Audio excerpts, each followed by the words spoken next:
What's the association between the discovery of vulnerability and the emergence of moral knowledge?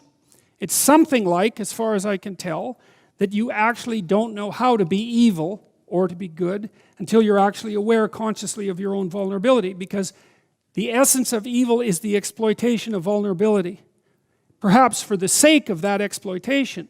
And I can't understand how to hurt someone until I know exactly how I can be hurt myself. And I can't understand how I can be hurt myself until I become cognizant of my mortal limitations, until I understand what brings me pain, until I understand the suffering that goes along with my mortal limitations, my inevitable death, and the suffering that goes along with that.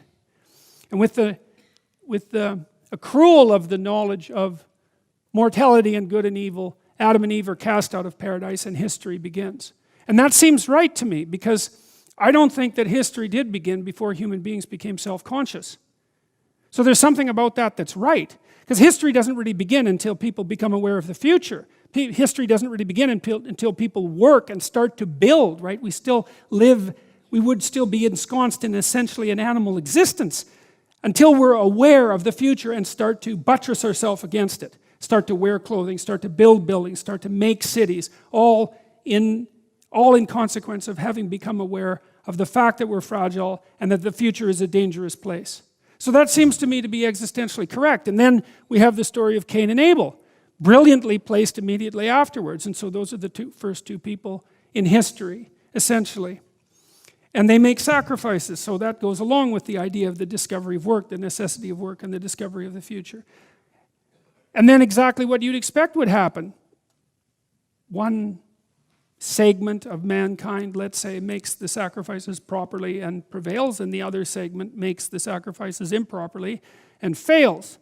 And that's perfectly reasonable given what you see around you, because that's what seems to happen all the time.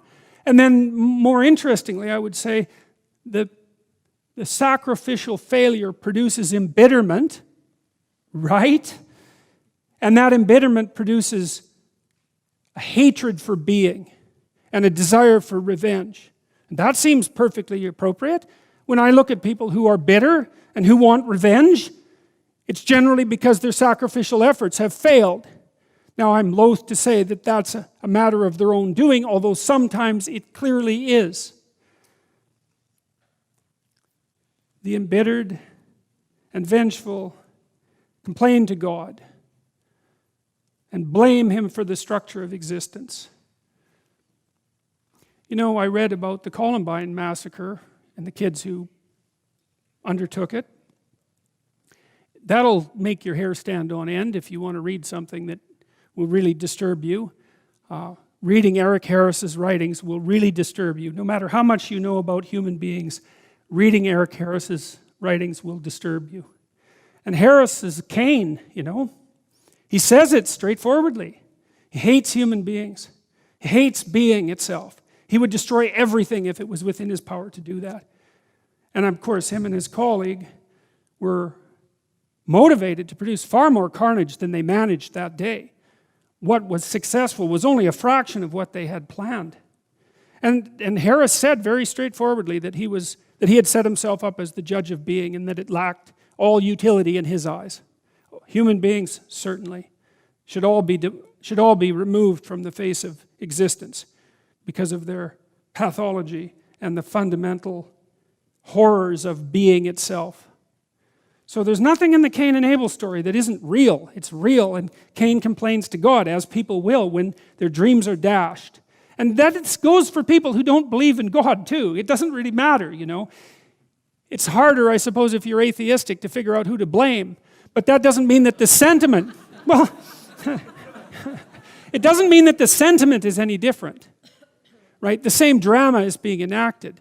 You shake your fist at the structure of being rather than at God Himself, but it doesn't make any difference except in the details. So God responds to Cain and tells him that he's got no right to judge being before he gets his sacrificial house in order. And even worse, he says that Cain is the architect of his own downfall, and the invited catastrophe in into his own house willingly. and entered into a creative union with it, and therefore brought about his own demise.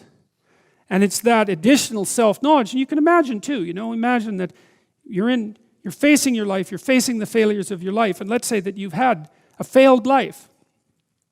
And you're bitter about that, and then you meditate upon it, and you think, well, why has this come about? And then you think, well, perhaps I did something wrong.